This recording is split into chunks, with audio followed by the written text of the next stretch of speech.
수특문학에서 나오는 작품이고요. 북청가입니다. 자, 이 작품은 조선시대 가사문학이고요. 조선 후기 작품이야. 김진영이라는 사람이 철종 때 유배를 가게 돼요. 그래서 이거를 유배가사라고도 하죠. 자, 유배지 안에서 유생들, 공부하는 선비들과의 교류를 담고 또 그 안에서 풍류를 즐기는 내용들도 담겨져 있어. 그리고 여기에서 보면 되게 재밌는 게 있는데 여기 이제 여기 수록된 작품 끝부분에는 기생과 풍류와 연정을 즐기는 장면들이 있거든요. 근데 그러면서도 한편으로는 좀 이걸 누가 보게 되면 어떡하지? 라는 어떤 성찰의 모습도 담겨져 있다라는 것을 조금 재밌어. 선생님이 이거 되게 재밌게 봤거든. 그리고 또 당연히 여기서 보면은 이제 자연경관을 이제 풍류를 즐기는 모습에서 자연경관에 대한 어떤 묘사와 그쵸? 그리고 예찬 이런 부분들이 또 담겨져 있다라는 얘기입니다. 그래서 미리 선생님이 주제도 그냥 바로 갈게. 이 가사문학의 주제는 뭐겠습니까? 자, 유배지에서의 풍류와 풍류 그리고 근데 끝부분에 가족이 보고 싶다는 내용도 있거든요. 그래서 가족에 대한 그리움이 이 글의 주제가 되는 것이다. 자, 그러면 내용 바로 들어가겠습니다. 이런 모습 잘 캐치해 놓고요. 본관과 초면이라 서로 인사 다한 후에 본관이 하는 말이 자, 지금 유배를 갔잖아. 얘들아, 한경북도에. 그래서 여기 누구랑 이제 유배를 가서 만난 거냐? 고래 수령을 만난 거야. 자, 처음 본지라 서로 인사를 했겠죠. 인사를 다 한 후에 본관이 누가 말하는 거죠? 그 수령이 하는 말이 뭐라고 말을 하냐? 김교리 이번 유배 죄 없이 오는 줄을 김교리는 누구 얘기하는 거죠? 김진영. 자, 그치. 화자를 얘기하는 거 화자. 근데 서로 이제 만나서 도착을 해서 인사를 했더니 그 고수령이 당신 유배에 왔을 때 죄 없는 거 내가 알고 있다 이런 얘기입니다. 북관 수령이 아는 바요. 북관 수령이라는 건 자기 자신을 얘기하는 거겠죠. 예. 북관이라는 건 함경도 얘기하는 거. 지금 함경도로 갔어. 함경도가 어디냐 얘들아? 이렇게 지도 이렇게 있으면 여기가 이제 수도 한양이라고 친다면 여기쯤이잖아요. 여기가 어디예요? 국경이죠. 중국과 이제 여기를 지키는 곳이 아니까 굉장히 험했겠지. 그러니까 일로 유배를 보냈단 말이야. 알겠죠? 북강 수령이 아는 바요. 온 백성이 울었다라는 거야. 그러니까 그대가 뭐 한다라는 걸 얘기하는 거죠. 그래요. 유배 오는 것이 억울하다라고 생각한다라는 얘기입니다. 네, 억울하다. 유배의 억울함을 이해를 한다. 또한 백성들도 그것을 알고 있다라는 얘기입니다. 자, 그래서 조금 더 슬퍼하지 말고 자, 나와 함께 노십시다. 놀자꾸나 라고 얘기해. 누가 얘기하는 거예요? 자, 지금 이제 본관이 계속 얘기를 하는 겁니다. 그러니까 뭐야, 이왕 온 김에 나랑 놀자. 뭐예요? 화자에게 뭐 하는 거죠? 네, 위로를 하고 있는 거죠. 위로와 권유.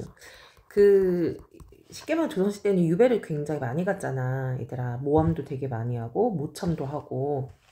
근데 이렇게 보통 유배를 가게 되면은요, 그 유배지에서 이 사람이 조금 그래도 권력이 있던, 돈이 있던 사람이면 잘해준다고. 그 본관의 수령이 잘해주고, 살살살살 이렇게 꼬시는 거야. 그러면 나중에 이제 유배 온 이 사람이 다시 복귀를 할 때 이제 도움을 받으려고. 이제 그런 것도 있더라. 아무래도 이제 여기서 화자가 그런 인물이지 않았을까라고 우리가 추측해 볼 수 있죠. 자, 그 다음 이어서 보겠습니다. 악공기생 다 불러다가 오늘부터 놀자꾸나. 누가 얘기하는 거예요? 네, 이거는요 화자가 아니라 수령이 얘기하는 거예요.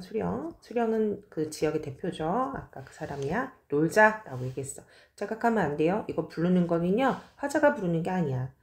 그러나 이내 몸이 유배 온 사람이라 자 여기서 이제 화자가 느끼는 거죠. 여기서는 화자가 느끼는 거야. 수령이 느끼는 게 아니라 수령이 그렇게 말하고 나서 그 고을 수령이 그렇게 말하고 나니까 놀고 싶기는 한데 어때? 자기 자신의 처지가 지금 어떤 처지야? 그래, 유배온 사람이잖아요. 그죠? 그럼 함부로 놀면 안 될 것 같아.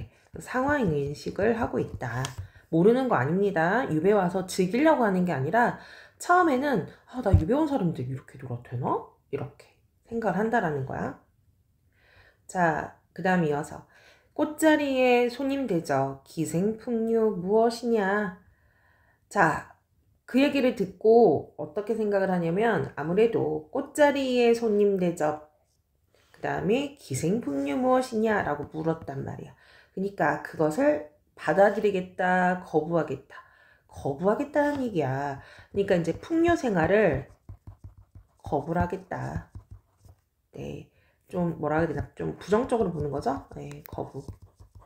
그러니까 기생하고 노는 건 조금 좋은 게 아닌 것 같다 라고 얘기하는 거야. 자, 뭐 하고 있죠? 서리법. 자, 근데 어땠어 선생님이? 앞에서 미리 언급했죠? 뒤에서 그게 살짝 바뀝니다. 일일이 물리치고, 그러니까 그렇게 계속해서 이제 아무래도 권했나 보죠. 일일이 자신을 물리치고 혼자 앉아 소이라니. 소이라는 건 뭐 자그만 자기 일을 한다라는데 아마도 우리가 축축하면 뭘 하겠습니까? 네, 홀로 네, 뭐 하겠어요? 학문에 정진하겠죠. 학문 공부 하면서 뭐 하겠다 시간을 보내고 있어. 그러니까 계속 이제 권하겠죠. 그 지역 유지들이 와서 아이고 오늘 우리 기생 이쁜 누가 있으니까 같이 술 한잔 먹었으면 놀래요 라고 했겠죠. 그랬더니 아이 유배온 지 얼마 안 돼가지고 바로 그럴 수도 없잖아 얘들아. 그러니까 이렇게 거부를 했다. 경내의 선비들이 소문을 듣고 배우기를 청하며 자 여기가 변방이잖아 얘들아. 그쵸? 변방이다 보니까 아무래도 그래도 그 자신들이 가보지 못한 그 한양에 그래도 높은 관직에 있던 사람이 왔다는 소문을 들었을 거 아니냐. 그래서 듣고 이렇게 경대의 선비들이 와가지고 이제 한 가르침 배우러 왔겠지. 그죠? 그런 내용들입니다. 그래서 경내의 선비들이 소문을 듣고 배우기를 청하며 하나 둘 셋 오니 60명이 되는구나. 자 지금 이제 자신의 상황을 얘기하는 거예요. 지금 이렇게 얘기하고 있어요. 자 와서 자기한테 가르쳐 달라고 얘기를 하는 거죠. 그죠? 그래서 여기서는 재미있게 구체적으로 찾아오는 선비들의 그런 수치를 얘기를 하고 있어. 지금 상황은 그만큼 자기가 배움이 있어서 배우려고 하는 사람들이 많구나.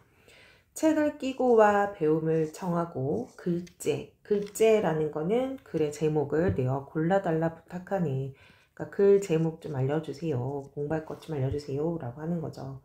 그러니까 그만큼 지금 뭐 하는 상황이에요? 네, 화자의 경문이 높아서 그죠? 문학적인 경문이 높아서 화자에게 이제 사람들이 뭐 하는 거예요? 네, 배움을 청하고 있다. 지금 상황적인 걸 얘기하는 겁니다.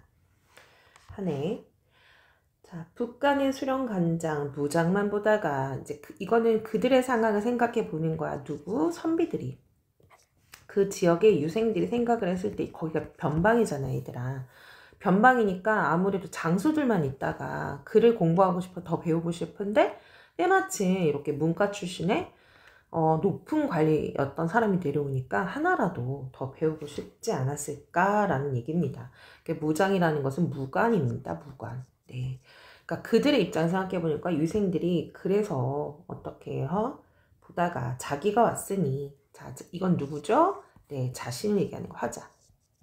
문간의 명성을 듣고 그러니까 내 명성을 듣고 한사코 달려드니 내 일을 생각하면 남 가르칠 공부가 없어. 자, 지금 상황이 사실 유배로 왔잖아. 그리고 어떻게 보면은 자기 자신을 좀 낮추기도 해. 그러니까 자기가 그만큼 뭐 수양이 그렇게 아주 배움이 많은 사람이 아니어서 난 가르칠 공부가 없다라고 얘기해. 근데 사실은 뭐 하는 거죠? 겸손함을 얘기하는 거지. 화자의 겸손함. 근데 이 사람은 되게 뭐라고 해야 되냐. 말이 바뀌어. 방금 전에는 굳이 겸손함을 얘기할 거면 뭐 자기를 찾아오는 선배의 숫자를 뭐하러 얘기를 해. 하나, 둘, 60명 뭐 이런 얘기 뭐라 하겠습니까? 그죠? 근데 또 이제 해놓고선 또 자기는 남을 가르칠 공부가 없대. 네. 부족함으로 어쨌든 상황이 그러니까 여유가 없다고 생각을 하는 거죠. 겸손한 모습을 볼 수 있습니다. 아무리 사양을 해도 전혀 벗어날 길이 없어. 그러니까 이제 유생들에게 아유 저는 아닙니다. 지금 제가 기양을 왔는데 어떻게 제가 가르치겠습니까? 라고 하는 거죠. 그러면서 밤낮으로 끼고 앉아 글로 세월을 보내도다. 이거 뭐야? 자, 벗어날 길이 없다고 했잖아. 그렇다는 얘기는 뭐 했다는 얘기예요? 네, 유생을 받아들이고 뭐 했다라는 얘기예요? 밤낮 없이 글로 보냈다라는 거는 이제 가르치는 일을 하였다. 즉 유생을 계속해서 밤낮으로 가르쳤다라고 얘기하는 거, 거부한 거 아니에요? 자, 그러던 중에 고향이 생각나면 시를 짓고 심심하면 글도 외우니. 자, 어디가 생각이 나는 거예요? 고향이 생각이 나는 거예요. 그러니까 어떤 마음이 듭니까? 외로운 마음이 들겠죠. 자, 이 글에서 유배지에 왔을 때, 그죠? 고향을 그리워하는 모습이 담겨져 있다고 했잖아요. 그래서 뭐와 뭐의 마음이 붙게 됐냐? 시와 술의 마음이 붙게 됐대요. 자, 화자가 지금 변방이야. 외지란 말이에요. 고향과 아주 지금으로 따지면 몇 시간밖에 안 거는 거리지만 그 옛날에는 아마도 한양에서 그 한경북도까지 가려면 한 며칠은 걸렸겠지. 그만큼 먼 길이니까 얼마나 외롭겠냐. 떨어져 있으면. 그래서 시와 술에 마음을 의지하게 되었다라는 거예요. 자, 이어서 보겠습니다. 이러면서 좀 내용이 바뀌거든. 외롭고 그런 이유 때문에 시와 술에 마음을 붙이게 되는 부분들이 나오거든. 네. 그러면서 조금 내용이 이제 책 읽는 거에서 바뀝니다. 얘는요, 그 화자의 뭐죠? 그죠? 외로움을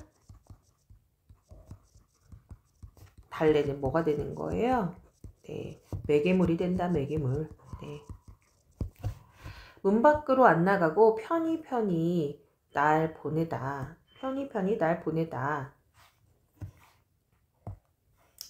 자, 뭐 했어요? 계속 술 먹고 그냥 있었다. 그냥 뭐야? 그냥 여유롭게 있었다. 여유로움이 나오자, 여유로움. 네, 유배 생활에서의 그냥 여유로움. 책도 읽다가, 네, 보내다. 가을바람에 놀랍게니 변방에 산에 서리가 왔네. 그래서 이제 보내다가 가을바람에 놀라가지고 깨서 보니까 글쎄 변방산에 자기가 지금 머무르는 변방에 서리가 왔대요. 자, 가을바람 그리고 서리가 왔어. 자, 보니까 뭘 얘기하는 거다 얘들아. 그렇죠. 시간의 흐름을 얘기한다. 시간의 흐름. 지금 뭐예요? 그만큼 시간이 빠르다. 자기가 유배로 온 지 이렇게 빠르게 이렇게 시간이 지났다니 하는 그런 얘기를 하고 있는 거야. 시간의 흐름을 얘기하고 있습니다. 자, 그러면 얘들아 여기 지금 보니까 가을바람 계절감을 나타내는 소재죠. 가을바람. 자, 색깔을 바꿔서 네. 가을바람은 계절감을 의미하고 변방에 서리가 왔다. 얘도 계절감을 의미하는 거죠. 네.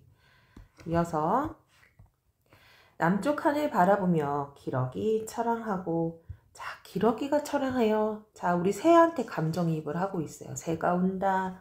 새가 노래한다. 근데 기러기가 철항해. 이렇게 날아다니는 기러기. 자, 지금 상황이 어때요? 화자가 고향을 생각하니 너무 외롭고 술 마시고 막 그러고 있단 말이야. 내가 이렇게 변방에 온 지 이렇게 오랜 시간이 지났나? 하고 자기 자신이 굉장히 슬프고 가족도 보고 싶을 거란 말이야. 그래서 뭐를 하고 있어요? 그래요. 기러기에 자신의 뭐를 이입을 하고 있습니다. 감정을. 그래서 이 기러기는요. 감정, 화자의 감정 이입의 대상이 된다.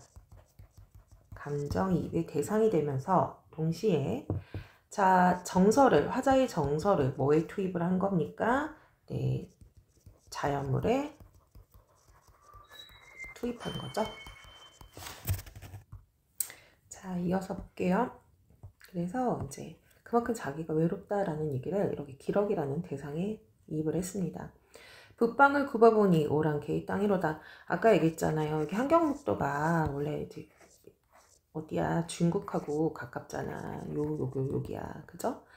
당시 이제 오랑캐라고 했으니까 청나라가 지배하던 시대였으니까 한족이 아니고 만주족이었죠. 그러니까 이제 우리 입장에서는 오랑캐라고 본 거죠. 오랑캐의 땅이로다. 개가죽 상하이에 상놈이 다 입었고 이거는 지금 환경부터 우리나라 사람들의 모습을 얘기하는 게 아니라 이렇게 해서 저기 멀리를 보니 그 사람들의 사는 모습이 보일 거 아니에요. 그러니까 이렇게 개가죽 상하이를 입은 사람도 상놈이 다 입었고, 그리고 조밥, 피밥, 그리고 기장밥은 주민의 양식일세. 자, 보니까 그 지역 사람들이 어떻게 입었는지, 어떻게 하는지를 봤더니, 자, 근데 여기에는 꼭 오랑캐 민족만 얘기하는 것 같진 않아. 그 변방에서 이렇게, 그 상놈? 상놈이라고 하면 그렇지만, 평민보다 조금 낮은 계급? 사람들이 이제 입은 그 옷에 대해서 뭐 하고 있는 거니, 얘들아? 그렇죠. 외양을 묘사를 하고 있는 거죠. 이게 뭐예요? 이제 유배지에서 이제 우리 그 화자가 본 것들을 얘기를 하고 있다 하는 거죠. 본관의 큰 은혜와, 본관이라는 건 아까 언급한 그 고을의 대장, 수령, 큰 은혜와 지금 머물고 있는 주인의 정성으로 신랄 같은 이내 목숨, 신랄 같은 뭐야, 실이 끊어지면은 목숨이 끊어지는 것처럼 그만큼 가벼운 목숨이라는 거야. 자신의 그런 어려운 상황을 비유한 거야. 한 달 반을 보존했네. 자, 결국에는 그래도 한 달 반 시간이 지난 거죠. 뭐예요? 그래도 유배지의 생활을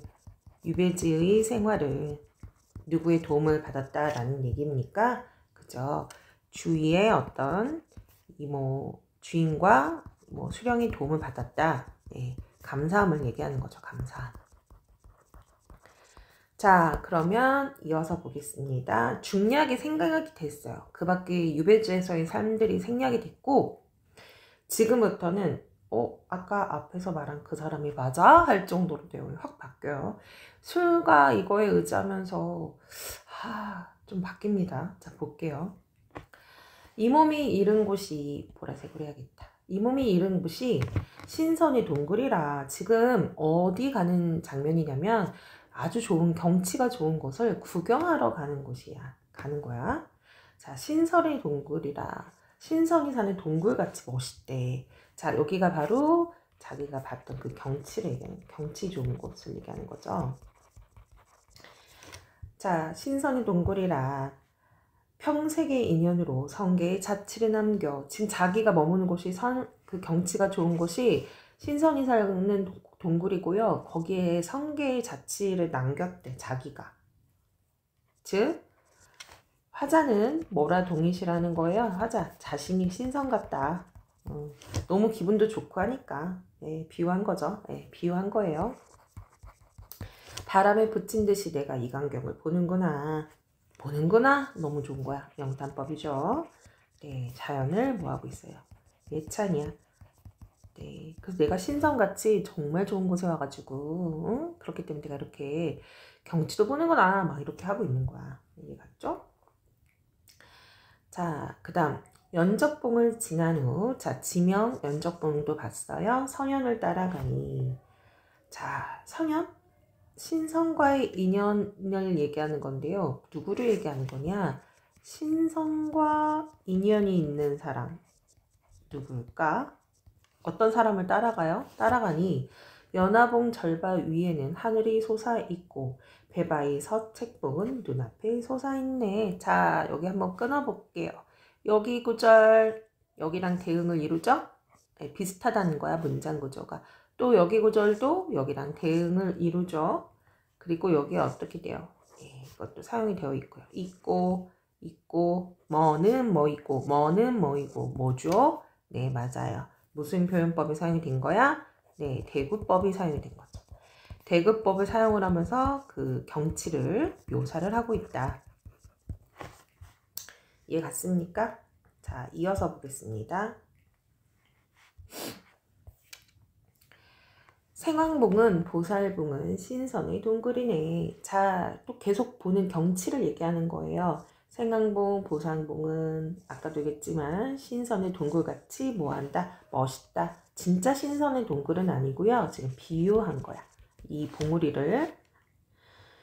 매향은 술잔을 들고 만장운 한 곡을 부른다. 갑자기 어떤 한 인물이 등장을 해요. 누구죠? 네, 매향이라는 인물이 등장을 합니다. 매향. 자, 매향 누구죠? 미리 얘기할게요. 매양과 군산월은 네, 기생이 되는 거야. 기생. 네, 기생.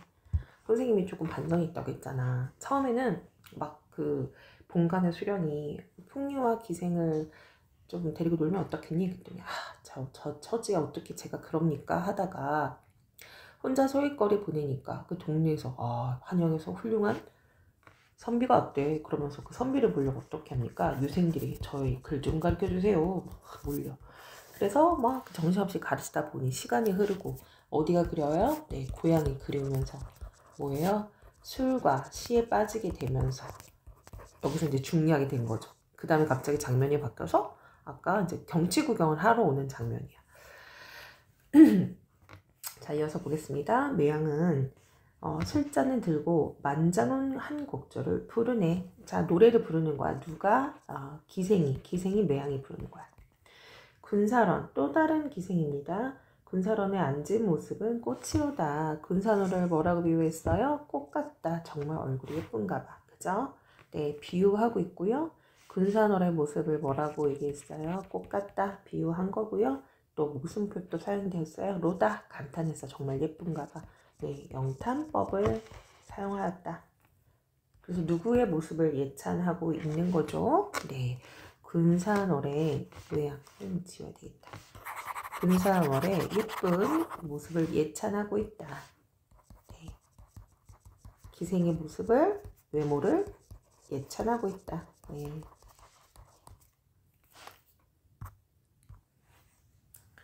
그 다음 오동나무 검은고에 금실로 줄을 매어 대쪽으로 타는 모습 거동도 콧거니와.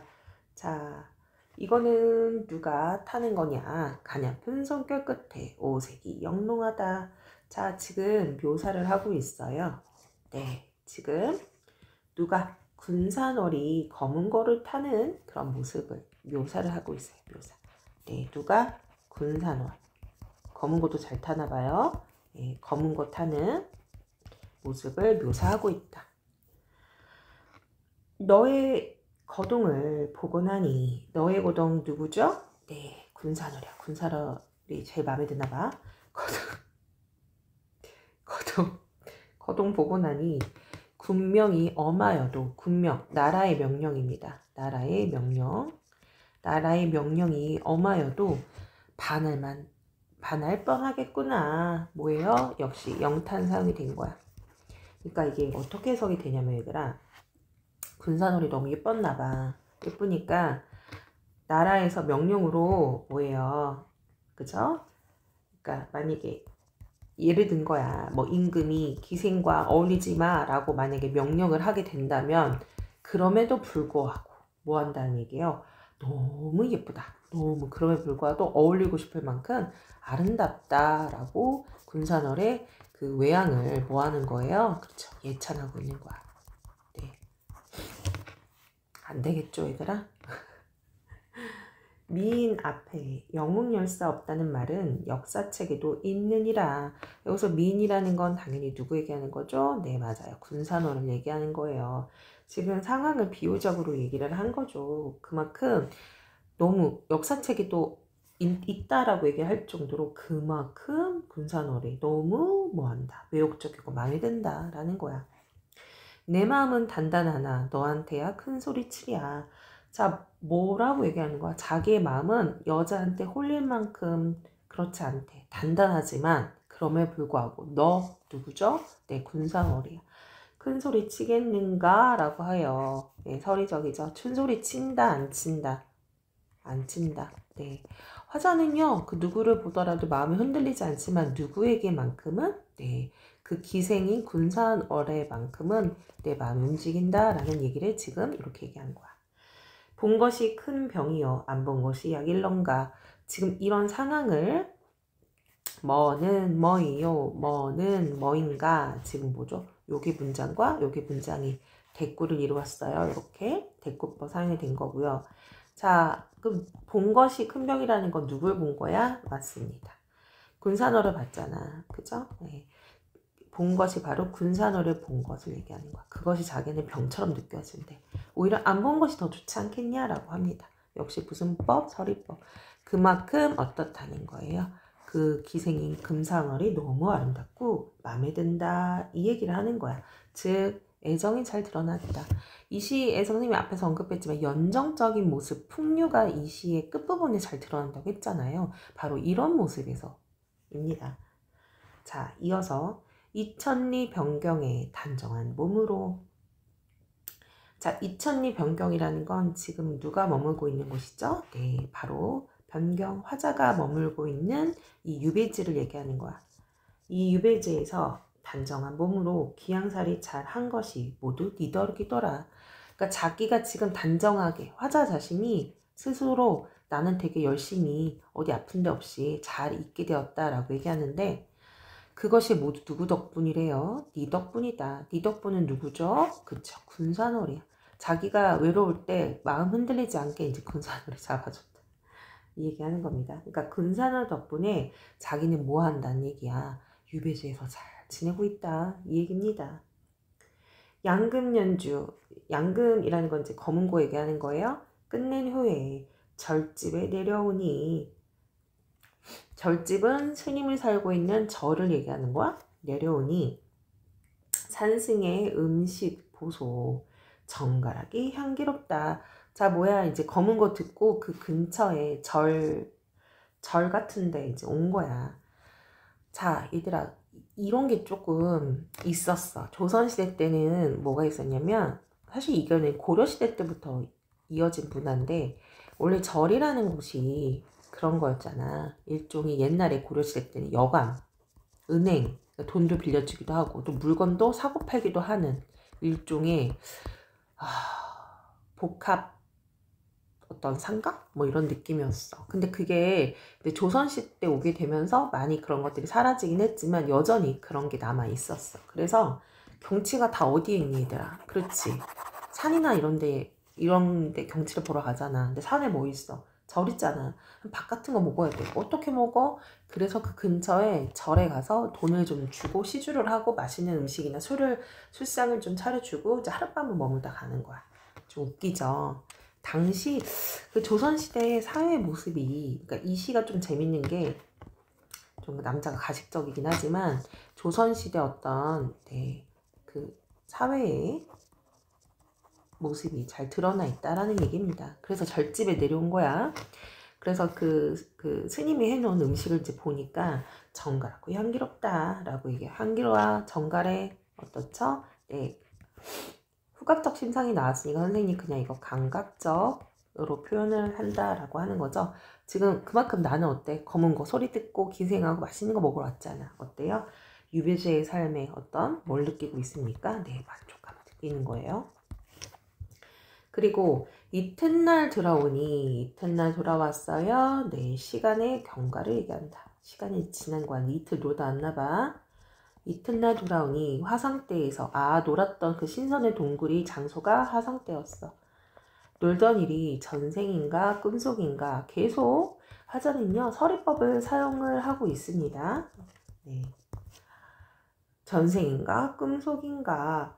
자, 하늘 끝 나그네가 이럴 줄 알았던가. 하늘 끝에 머물고 있는, 지금 화자가 있는 장소가 변방이잖아요. 그러니까 비유적으로 얘기하는 거야. 지금 변방, 즉 유배지에 있는 것을 얘기하는 거야.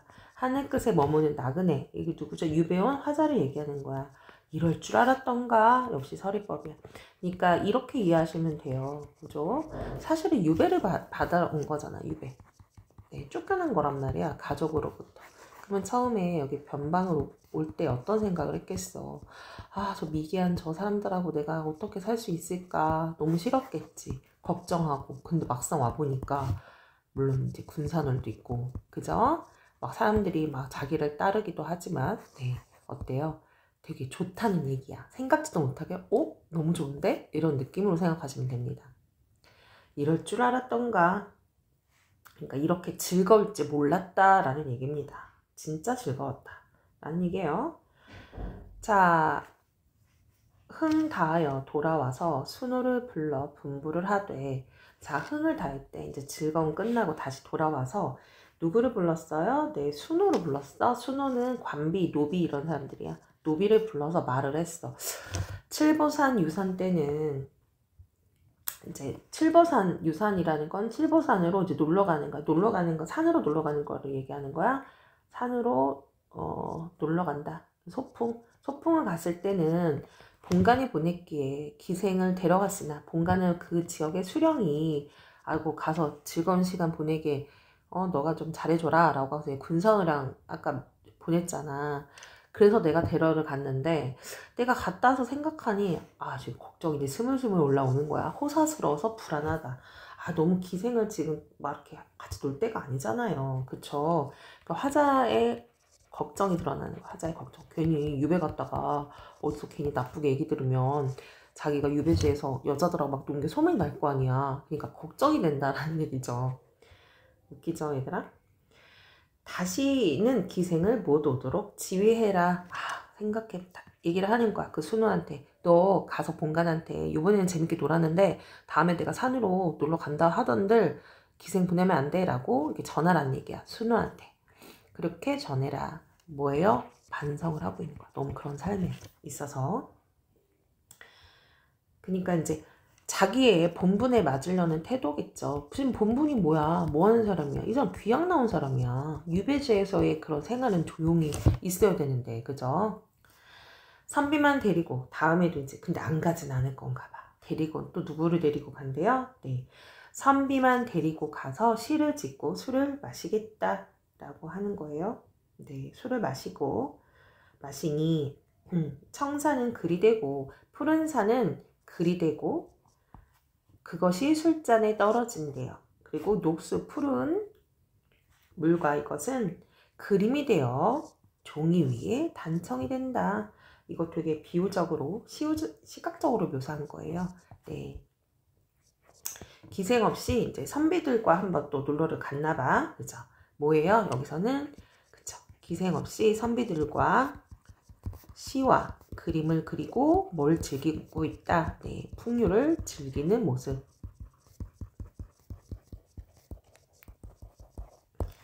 이건 어떤 표현법이 사용된 거죠, 얘들아? 뭐는 뭐요, 뭐는 뭐다. 네, 대구법 사용된 거야. 이거는 굉장히 시각적으로 표현을 한 거죠. 자, 그런데 아직은 잊지 못하는 게 한 가지 있나 봐. 갑자기 군산월 고운 모습 꿈에서 깬 듯하다. 자, 뭐예요? 군산월의 모습을 보는 꿈에서 자기는 어떤 기분이 든다? 꿈에서 깬 것 같다. 그쵸? 아득하다. 이렇게 얘기를 하고 있네요. 그래서 이 시는 전반적인 주제가 그렇게 어렵지 않다고 했어요. 뭐죠? 네, 다시 한 번만 정리해 볼게요. 주제는 자, 유배지에서 뭐 한 거죠? 유배지에서의 풍류를 즐기고 있죠. 경치도 예찬하고 있고 그림들 그리고 있고요. 기생과 놀고도 있어요. 하지만 또 가족에 대한 그리움이 담겨져 있더라 라는 것 여러분이 기억을 해주시고 자, 문제 넘어갈 거예요. 자, 그러면 문제 풀기 전에 여기 내용 한 번만 더 같이 읽고 해볼게요. 북청가는 작가 이조판서 서기순의 비행을 고발하는 상소를 올렸다가 반대편 한경도 명천에 유배된 체험을 다룬 장편 유배가사이다. 이 작품에 담긴 작가의 두 가지 의식 있었죠. 풍류에서 오는 흥치와 사대부로서의 체면이다. 왜 체면이에요, 얘들아?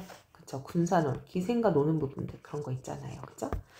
유배 생활의 고난과 비애를 그리기보다는 작가가 누리는 여유로운 생활과 임금에 대한 충성 이런 거 없어요.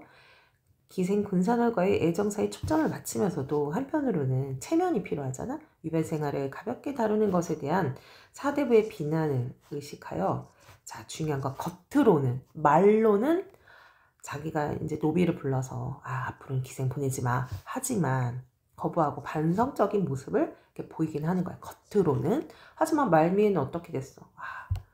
군산월의 모습이 꿈인가노라 뭐 이런 내용 있잖아요. 그래서 그게 참 재밌다는 거야, 이 시가. 임금 대단합니다. 막 이렇게 하는 것도 분명히 이제 중략된 부분이 있겠지만 뭐 진솔한 사람의 모습인 거잖아요. 재밌어. 한편 북청가는 기행가사의 구성을 보여주는데 기행, 여행하는 모습이죠.